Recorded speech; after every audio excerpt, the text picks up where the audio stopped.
Future war is not going to be attritional. ये future में आने वाला time is all about information warfare, cyber warfare and psychological warfare.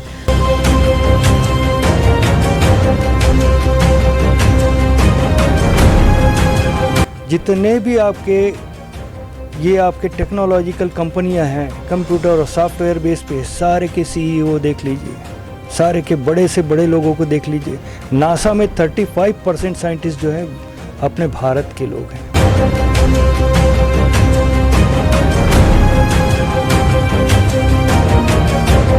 It's just a matter of time, थोड़े time की बात है। 100% equipment, weather आप government sector में बोलिए, डिफेंस में बोलिए, public sector, private, will be Indian made, made in India.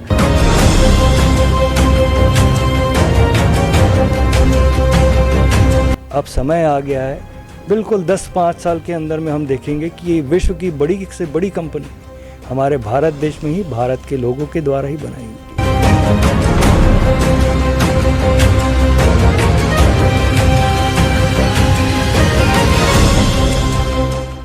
तकनीकी विश्वसनीयता अगर किसी भी देश में मजबूत रहती है तो वहाँ का जो ग्लोबल पोजीशनिंग है वो कहीं ना कहीं अच्छी जगह पे स्थान पाता है। और तकनीकी विश्वसनीयता के महारथी अगर इस देश को चला रहे हैं और इस देश को आगे बढ़ाने में उनका योगदान समर्पित भाव से रहा है, तो जाहिर सी बात है जो इंजीनियरिंग सेक्टर से जो पढ़े हुए बच्चे हैं वो आगे चल के कहीं ना कहीं हमारे देश की उन्नति और उत्थान के लिए ज़रूर सहभागी बनेंगे। मैं इस चैप्टर को इसलिए खोल रहा हूं क्योंकि मेरे साथ में इस वक्त तकनीकी जो महारथी हैं, 2 महारथी मेरे साथ में हैं जिन्होंने अपनी अपनी फील्ड में कहीं ना कहीं मुकाम पाया है। और आज इसी तकनीक और इसी विश्वसनीयता की जो बातें हैं वो आप तक पहुंचाना हमारा मकसद है। मेरे साथ में कर्नल साहब हैं एक जो दिल्ली से आए हुए हैं। सर, ये बताएंगे कि आज आप डिफेंस में भी रहे हैं, आपका जो एक्सपीरियंस रहा है तकनीकी शिक्षा को लेकर, वो किस स्तर पे पाते हैं और आज तकनीकी शिक्षा के डेवलपमेंट के लिए क्या प्रयास होने चाहिए? Technical development and technical related issues number 1 तो बहुत इंपॉर्टेंट है। And I would rather say to everybody, all the students who are listening, all the parents who are listening, that अपने बच्चों को 100% पढ़ाइएगा। Make sure that they are aware and knowledgeable, उनको जानकारी होना चाहिए। ये जो टेक्निकल कॉम्पिटेंसी जिसको बोलते हैं और टेक्निकल अवेयरनेस आज की दुनिया के लिए ये सबसे ज़्यादा महत्व रखता है। इसलिए नहीं कि इसको पढ़ने से आपको कोई बहुत महारत या खासियत मिलेगा, इसीलिए कि without technical competency today you can not compete in a global competitive world. And जहाँ तक आपने सही बताया, मैं आर्मी में हूँ एंड आर्मी की कॉम्पिटेंसी लेवल भी वही है। हम आर्मी के अंदर भी आप लोगों का ही हिस्सा हैं। जो टेक्निकल कॉम्पिटेंसी आज हमारा स्टूडेंट यहाँ से निकल के आएगा, वही स्टूडेंट आर्मी में आएगा कल को, वही स्टूडेंट हमको फिर वो दिलाएगा कॉम्पिटेंसी लेवल। और आज की लड़ाई जो हम पहले भी बात कर रहे थे, कभी भी दुश्मन को आमने सामने खड़े होकर लड़ाई का माहौल नहीं है अभी माहौल है अपनी टेक्निकल कैपेबिलिटी से दुश्मन को परास्त करना। और इस तरह से जो भारतीय सेना में जो अपग्रेडेशन हो रहे हैं उसमें जैसे कि फॉरेन से भी हम कई चीज़ें इंपोर्ट कर रहे हैं जो डिफेंस से जुड़ी हुई हैं, जैसे कि S4 मिसाइल डिफेंस सिस्टम अभी हमारे देश ने लिया है, और भी जो वेपन्स हैं जो इजराइल के वेपन्स हैं। इस तरह से हम इन चीज़ों को अप्रोच कर रहे हैं और ख़रीद रहे हैं। और भारत आज एक ऐसा देश भी बन गया है, ब्रह्मोस मिसाइलें हम कई देशों को आज हमारे देश की ओर से दी जा रही हैं। तो आज ये जो युग है, ये इस युग में कितना बड़ा परिवर्तन देख पा रहे हैं कुछ समय के भीतर ही। और आगे हमको अगर और एडवांस तरीक़ों में चलना है, क्योंकि चाइना एक तरफ है और दूसरी तरफ पाकिस्तान जैसा देश है जो हमसे लगातार एक लड़ाई के रास्ते खोजता रहता है, तो आगे हमको और किस लेवल पे जाने की ज़रूरत है? ये आप सही बोल रहे हैं कि जहाँ तक इक्विपमेंट की बात करेंगे, हमारा देश अभी भी इंपोर्ट करता है। बट ये भी आप सबको समझना चाहिए और सबको जानकारी होनी चाहिए कि the make in India project से ही today our import has been reduced drastically. And any country, कोई भी देश हो, अनलेस एंड अनटिल उसकी डिपेंडेंसी बाहर नहीं है, वही देश को बोला जाता है कि ही self sufficient and self capable. India as a country is very diverse country, very capable country. Today कोई भी ऐसा इक्विपमेंट नहीं है जो हम खुद नहीं बना सकते। हमारे बच्चों ने और टेक्निकल स्टूडेंट्स ने, टेक्निकल इंस्टीट्यूशंस ने, आज जहां हम आए हैं यहाँ के अपने स्टूडेंट्स का प्रोडक्ट देखिए जो इन्होंने बनाया है। Every student is a landmark student who is producing an equipment जिनकी application is phenomenal. It's just a matter of time, थोड़े टाइम की बात है. 100% equipment, whether आप गवर्नमेंट सेक्टर में बोलिए, डिफेंस में बोलिए, public sector, private, will be Indian made, made in India, and it is, again I'm repeating, matter of time when you will see that our dependency on external world is zero. Zero dependency नहीं होती है, zero ये state होता है wherein we will be in a position to sell our products to the world outside. That is what is called technical competency. देखिए, किसी भी विद्यार्थी के जीवन में शिक्षक का एक अमूल्य योगदान रहता है और शिक्षक उनको दिशा और दशा उनकी तय करते हैं। और जाहिर सी बात है, जब कर्नल साहब भी एजुकेशन ले रहे होंगे तो किसी शिक्षक को आदर्श मानते रहे होंगे। तो ऐसे ही शिक्षक के तौर पे आज मैं मुलाकात कराने जा रहा हूँ CSVTU जो तकनीकी विश्वविद्यालय है, वहाँ से कुलपति साहब हैं। सर, ऐसे बच्चे तैयार आप कर रहे हैं जो तकनीकी महारत हासिल कर सकें और देश की उन्नति और प्रगति के लिए योगदान दे सकें, तो इनको तलाशना, इनको तैयार करना, ये कितना बड़ा टास्क है और आगे आप इसको ग्लोबल लेवल पे ले जाने के लिए या बड़े स्तर पे पहुंचाने के लिए उसके जो प्रयास हैं वो क्या करते हैं? जहाँ तक अभी हमारे देश में जितने भी इंजीनियरिंग सेक्शन के काम हो रहे हैं, चाहे वो आर्मी हो, चाहे नेवी हो, चाहे एग्रीकल्चर हो, चाहे ट्रांसपोर्टेशन हो, चाहे स्पेस टेक्नोलॉजी हो, यहाँ जितने भी इंजीनियर्स और टेक्नोलॉजिकल लोग वर्क कर रहे हैं वो हमारे ही देश के हैं। हम ज़रूर अपने आप को बोलते हैं कि तकनीकी शिक्षा का स्तर गिर गया है, लेकिन ये सब जो हम कर रहे हैं, तेजस बना रहे हैं, लाइट कॉम्बैट हेलीकॉप्टर बना रहे हैं, छोटे विमान बना रहे हैं, टैंक्स बना रहे हैं, ये सारी चीज़ें जो हम बना रहे हैं वो हमारे ही लोग बना रहे हैं। वो कभी यहाँ के विद्यार्थी थे। यही विद्यार्थी जो है एक आदर्श प्रस्तुत करते हैं कि किस तरीके के आगे बढ़ना है और किस तरीके से कार्य करना है। हमें ज़रूर लगता है कि तकनीकी शिक्षा में थोड़ी गिरावट आई है, वो सिर्फ इसलिए लगता है कि संख्या बहुत अधिक हो गई है।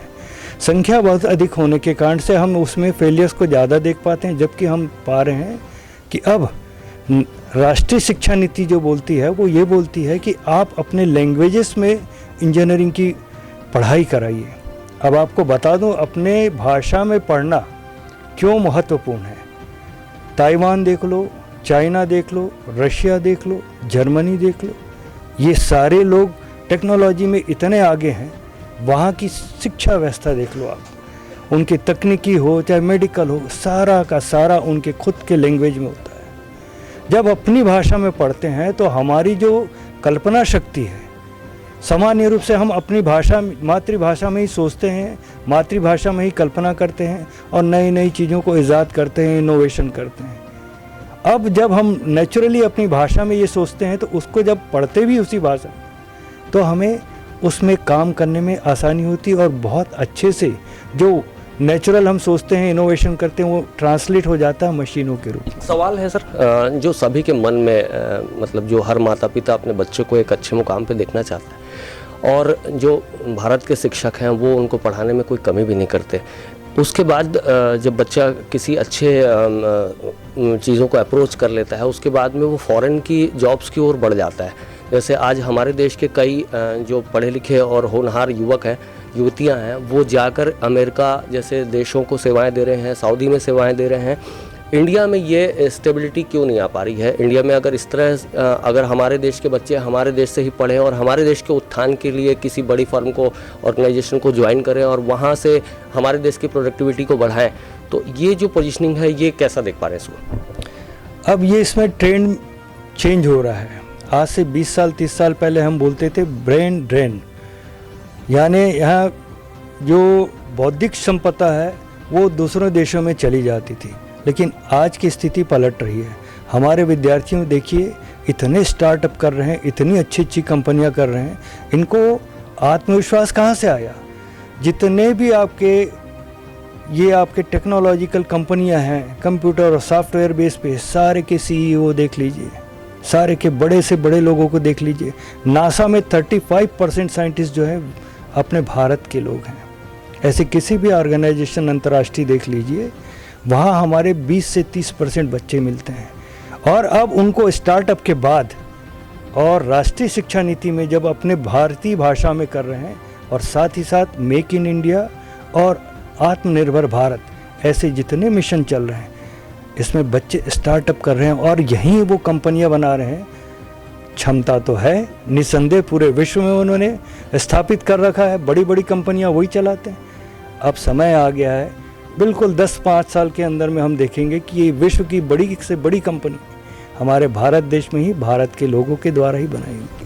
सर आपसे एक सवाल कि जैसे आप चर्चा से पहले बता रहे थे कि अब जो डिजिट वॉरफेयर चलेगा, जो माइंड पे डिजिट डालने वाली जो बातें हैं, वो जो जैविक हथियारों से जो लड़ाई हो रही है, वो जो साइबर अटैक हो रहे हैं एक दूसरे के देशों पे, सिस्टम पे, वो इस तरह से जो एक जो डिफेंस का और एक जो आक्रमण का जो मोड चेंज हो रहा है देशों के टकराव में, वो चेंज एक जो तकनीकी महारत किया हुआ अगर हमारे पास पैनल है, हमारे पास पूरा सेक्शन है, उन चीज़ों से निपटने के लिए वो तकनीकी महारत कितने बड़े लेवल पे जा सकता है, हमारे देश के लिए कितना बड़ा काम कर सकता है? See, the warfare is not all about attritional warfare, what I was telling. Every time you cannot be expecting a war to take place with two people standing in front. We have moved ahead. The countries which are now developed countries, and all of these countries who are now called as superpowers, India is also not far behind. We should never expect ourselves to be behind. We are also one of them.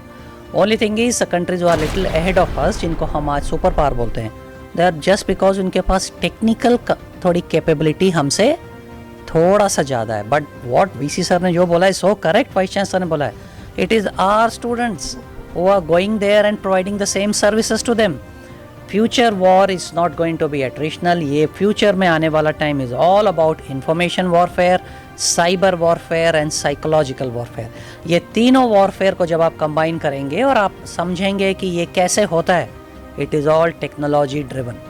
And this technology driven activities are called as emerging areas, जो कि आज के ज़माने के लिए बहुत नया subject है. जो आज यहाँ पर हम CSIT दुर्ग में बैठे हैं, जो आज यहाँ ट्रेनिंग प्रोग्राम हुआ, it is the same training programme. It is about emerging areas जो हम टीचर्स को पढ़ा रहे हैं. यही टीचर्स जो सब्जेक्ट को पढ़ाएंगे, यही स्टूडेंट्स इसको फिर बैक इनटू एप्लीकेशन में लाएंगे. And when they bring it into application, वही एप्लीकेशंस कंट्री में यूज़ होती हैं, वही गवर्नमेंट में यूज़ होती हैं, वही डिफेंस में यूज़ होती हैं. एंड कहीं ना कहीं जाके इन्हीं से आने वाले टाइम में you will see India coming as one of the super powers. Already in our region, आप साउथ ईस्ट एशिया बोलते हैं, यहाँ पर we are already a regional super power. We need to now move beyond a geographical region. And अगर global level में जाना है, everything will be technology driven today. इसीलिए साइबर वॉरफेयर का one of the biggest facet and important aspect ये भी होता है cyber security. That is also based on technology. So nothing is outside the ambit of technology. Sir एक गंभीर सवाल ये भी है कि जैसे जो शिक्षा में जैसे आज बहुत सारे एरिनाज हैं, बहुत सारी जगहें हैं, लेकिन आज भी ये स्थिति है इंडिया में कि कोई गरीब परिवार का बच्चा एक अच्छी शिक्षा को प्राप्त करने के लिए उसके लिए बहुत चुनौतीपूर्ण कार्य है, और उसके माता पिता को उस शिक्षा स्तर को प्राप्त करना और उसकी फ़ीस वो करना, बियर करना, किताबों की फ़ीस बियर करना, उसकी ट्रैवलिंग का फ़ीस बियर करना, ये सारी चीज़ें, ये जो खर्च है वो वहन नहीं कर पाता. इसलिए जो टेक्नोलॉजी सीखना भी चाहते हैं कई बच्चे, ग्रामीण अंचलों से भी कई बच्चे हैं जो चाहते हुए भी नहीं कर पाते. तो ऐसे कंडीशंस को देखते हुए गवर्नमेंट को क्या इनिशिएटिव लेना चाहिए आगे, इन चीज़ों को सरलीकरण जो बोलना चाहिए, जो एक स्मूथ वे पे ले जाने के लिए, उसको क्या करना चाहिए? मेरी समझ से आज के युग में विद्यार्थियों के लिए, चाहे वो ग्रामीण अंचल का हो, चाहे वो गरीब हो, कहीं पे बाधाएं नहीं हैं. उसको सिर्फ मेहनत करना, उसको गाइडेंस चाहिए. विभिन्न किस्म के हमारे पास सरकार से स्कॉलरशिप्स हैं, सपोर्ट हैं, और ये पिछड़ी जाति के हिसाब से, SC ST के हिसाब से, ग्रामीण अंचल से, आदिवासी से, ऐसे हर किस्म की चीज़ें हैं, उनको जानकारी नहीं है. सिर्फ यही कमी है, तो जानकारी देने की ज़रूरत है. और दूसरा एक क्वेश्चन मेरे मन में और उसको अटैच कर देता हूँ सर. जैसे जो आप बता रहे थे कि आबादी बढ़ती जा रही है उस लिहाज से जो फैसिलिटीज़ हैं वो थोड़ी सी कम है। तो फैसिलिटीज़ को और ज़्यादा लेवल पे बढ़ाने के लिए क्या हो सकता है? जैसे जिस हिसाब से आबादी बढ़ रही है उस हिसाब से हम शिक्षा संस्थान भी नहीं खोल सकते, लेकिन उसका सरलीकरण जरूर किया जा सकता है कि कोई भी बच्चा, कोई भी परिवार अप्रोच कर सके और किसी भी फील्ड के लिए आगे बढ़ा सके अपने बच्चों को। तो पहले मैं अपनी बात कंप्लीट कर लूँ। मेरा एक खुद का विश्वास और अनुभव है, शब्द ध्यान दीजिएगा, अनुभव और विश्वास कि जगह, समय और साधन, जगह, समय और साधन, ये आपकी सफलता के लिए कोई आवश्यक नहीं है। अच्छी जगह से पढ़ रहे हो ऐसी कोई ज़रूरत नहीं, बहुत अच्छे साधन हो आपके पास ये भी ज़रूरत नहीं है, और किस समय पे कर रहे हैं। जो व्यक्ति अपने लक्ष्य में और अपनी मेहनत से पीछे नहीं हटता है ना, उसके लिए दुनिया के सारे रास्ते खुले हुए हैं, चाहे वो ग्रामीण अंचल से आए, चाहे वो बैकवर्ड क्लास से आए, चाहे जंगल के आदिवासी हों। लोगों ने इतिहास रचा है। आप देखिए जितने भी हमारे राष्ट्रपति, जितने भी हमारे प्रधानमंत्री बने हैं, ये सारे लोगों के बैकग्राउंड में जाइए, 1 या 2 पीढ़ी पहले वो गांव के ही हैं। तो मुझे लगता है जितने लोगों को देखता हूँ कि जितने भी सक्सेसफुल देखिए, बड़े बड़े साइंटिस्ट, ये सब गांव के हैं, हम भी गांव के हैं। तो मुझे लगता है कि जो सफलता का रास्ता है, जो हम देखते हैं कि जगह होनी चाहिए, समय होना चाहिए और सामर्थ्य होना चाहिए, सामर्थ्य नहीं, आपकी मेहनत होनी चाहिए। मेहनत करते जाइए, आप कहीं से भी आपको कोई नहीं रोक सकता। देखिए, सबसे बड़ा पहलू ये भी देखने को मिलता है अनुशासन। अनुशासन जाहिर सी बात है, जो डिफेंस सेक्टर है या जो हमारी जो मिलिट्री सेक्शन है, वहाँ अनुशासन बहुत अच्छी तरह से मेंटेन किया जाता है, और यही अनुशासन स्कूलों में भी सर देखने को मिलता अगर हर ज़िले में सैनिक स्कूल खोले जाते। जैसे बहुत पहले हमारे यहाँ कल्चर हुआ करता था कि नवोदय स्कूल खुलते थे, और उन स्कूलों में जो बच्चे पास आउट होते थे वो बच्चे बहुत अच्छे मुकाम पे और बढ़ते थे। वैसे ही सैनिक स्कूलों में भी अगर हर ज़िले में सैनिक स्कूल खोले जा रहते तो वहाँ से भी डिफेंस के लिए एक क्रीम सेटअप तैयार हो सकता था, और वो अनुशासनबद्ध तरीके से होता और उसको बहुत अच्छे लेवल पे आज हम पाते। तो आज ये कमी कहीं लगती है ऐसा कि हर सरकार को इस तरह की सोच रखनी चाहिए थी। No, there is first of all no deficiency existing anywhere. The स्कूलों की कोई शॉर्टेज नहीं है, there is no education की कोई लिमिट, एंड मैं भी बिल्कुल आई विल सपोर्ट जो वाइस चांसलर सर ने बोला, इट इज़ ऑल आपका हार्ड वर्क एंड सिंसेरिटी। कोई एक स्पेशल स्कूल खोल के, कोई एक स्पेशल स्कूल का स्टेटस दे के बच्चे को कोई ज़रूरत नहीं है करने का। अगर बच्चे में कैपेबिलिटी है, क्षमता है, वो क्षमता आपको कहीं से भी दिख जाती है पढ़ाई में। यस, सैनिक स्कूल एंड मिलिट्री स्कूल्स जो आप बोल रहे हैं, उनकी वो बनाए इसलिए गए हैं कि वहाँ से बच्चों को बढ़ा के we try to get them into the defence services. But ऐसा भी नहीं है, वहाँ के बच्चे हर फील्ड्स में जाते हैं। कैपेबिलिटी बच्चे के अंदर इनबिल्ट होनी चाहिए, पढ़ाई की क्षमता इनबिल्ट होनी चाहिए। Like today I am from AICT, मैं AICT में हूँ, एंड आई शुड आंसर आपका पहला क्वेश्चन भी। There are multiple schemes, multiple initiatives, many scholarship opportunities. पढ़ाई अभी रीजनल लैंग्वेज में भी हम शुरू कर रहे हैं, ऑनलाइन एजुकेशन शुरू हो गया है, ODL एजुकेशन शुरू हो गया है। कोई ज़रूरी नहीं है बच्चे को किसी वेरी कॉस्टली स्कूल में जाके पढ़ने के लिए, कोई ज़रूरी भी नहीं है उसको जाके पेरेंट्स का फ़ीस खर्च करने का, हॉस्टल में जाने का। अपने घर से पढ़ सकता है, वो उसको क्रेडिट ले सकता है, घर से पढ़ के स्किल डेवलप कर सकता है वो अपने घर में ही बैठ के ऑनलाइन एजुकेशन से। इतने कोर्स ऑफर हुए हैं, इतने सारी अपॉर्चुनिटीज़ मिली हैं। कहीं ना कहीं हमको गवर्नमेंट की दी हुई पॉलिसीज़, गवर्नमेंट की गाइडलाइंस, स्टेट गवर्नमेंट के इनिशिएटिव्स को नज़र में रखना है, और उन्हीं का अगर हम पालन करें तो आपको कोई लिमिट नहीं है स्काई भी छूने के लिए। लिमिट इज़ एंडलेस, लेकिन मेहनत ज़रूर करनी है। ये जो रिपोर्टिंग मैंने की यहाँ से, ये दुर्ग ज़िला है, छत्तीसगढ़ का दुर्ग ज़िला है, वहाँ से रिपोर्टिंग, और 2 शिक्षा के और अपने अपने सेक्टर्स के महारथियों से आपकी बात कराई। एक डिफेंस में रहे हैं सर, और एक हमारे जो अध्यापक सर हैं जो CSVTU विश्वविद्यालय में बच्चों को आगे बढ़ाकर तकनीकी महारत देने के प्रयासों में जुड़े हुए हैं। तो साफ तौर पर आपको इन सब्जेक्ट्स में जो चर्चा हुई उनमें ये चीज़ें समझ में आ रही होंगी कि जो तकनीकी महारत हासिल करना है उसके लिए आपको एक लक्ष्य की ओर बढ़ना है, और लक्ष्य कहीं से भी प्राप्त किया जा सकता है। उसके लिए जैसा इन्होंने बताया कि किसी हायर अथॉरिटीज़ की अप्रोच करने और इन सब चीज़ों को सोचने से भी दूसरे रास्ते निकाले जा सकते हैं। बस आदमी अपने मन में एक इच्छा शक्ति पाले और जो बोलना चाहिए अनुशासन वो ज़रूर उसके अंदर होना चाहिए, और आगे की सोच और जो अप्रोच करना है वो मन में ज़रूर ठान के चलना चाहिए, तो आदमी किसी भी फील्ड को प्राप्त कर सकता है। साथ साथ एक और सब्जेक्ट है जो देश के आगे बढ़ाने में, उसको ग्लोबलाइज करने में, चाहे वो डिफेंस सेक्टर हो, चाहे वो टेक्निकल सेक्टर हो, चाहे आप DRDO सेक्शन से जुड़ें, चाहे स्पेस सेक्टर से जुड़ें, किसी भी सेक्टर में तकनीकी महारत का होना ज़रूरी है। और भारत के युवा आज इसी महारत दिशा की ओर आगे बढ़ रहे हैं और लगातार भारत की उन्नति प्रगति के लिए अपना योगदान अब और ज़्यादा देने लगे हैं। नेशन फर्स्ट ABK न्यूज़ के लिए छत्तीसगढ़ के दुर्ग जिले से मैं शशिकांत तिवारी।